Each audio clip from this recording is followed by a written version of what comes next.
All right, so we're back with another video on home-built cold plunge tank. And as you can see, since the last time I posted a video, we've made quite a bit of progress.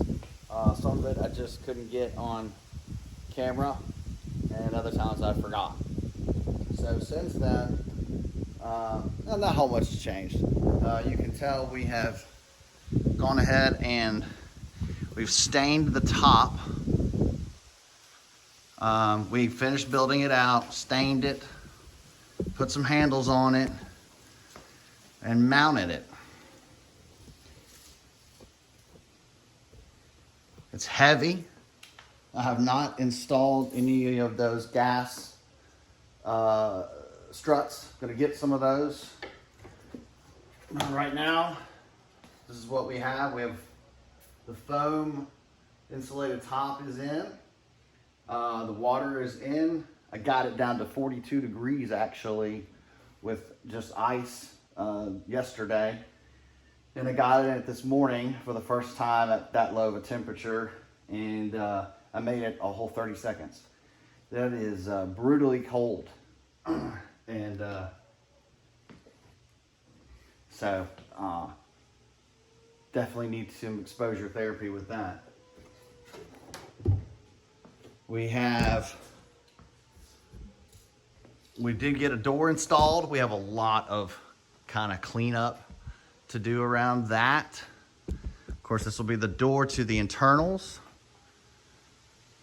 It's just a lift door. It'll also probably get some sort of gas strut, lift assist.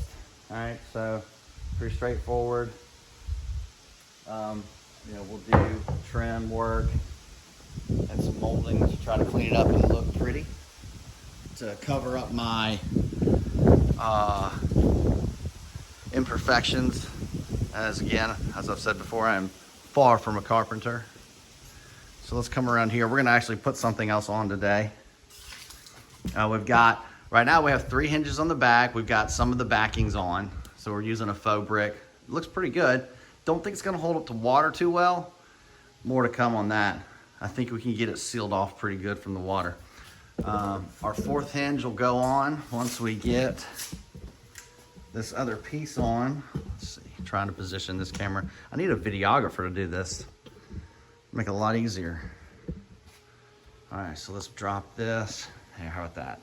All right, so this is the gap we're filling, and you can see that final 4th hinge will go on the end there. All right, so let me get what I've been working on.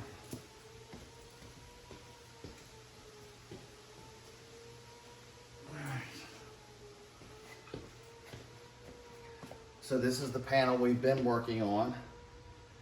It's just a cut piece of plywood, sanded and stained, and then a hole cut, obviously for venting.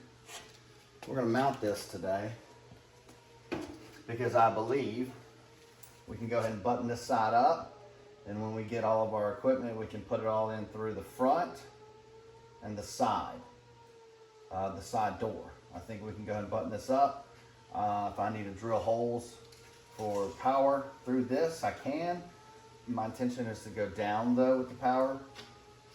So we're gonna slap this baby on. And again, I use a piece of plywood breaking away from the brick because this stuff has no real structure to it, no real strength. And I didn't want to cut a hole in it, further reducing the integrity of it, and then try to screw a metal screen, a metal vent into it.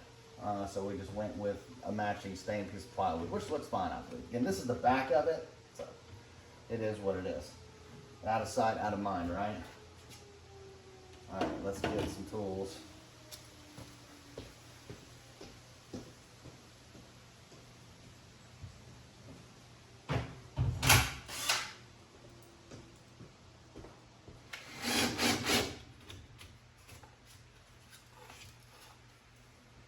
All right, our back panel is on. Let's see how that looks. Yeah, it's not bad. Let's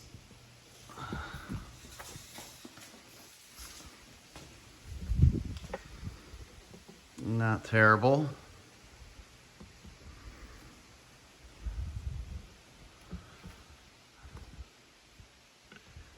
All right, let's put that last bracket on, or hinge.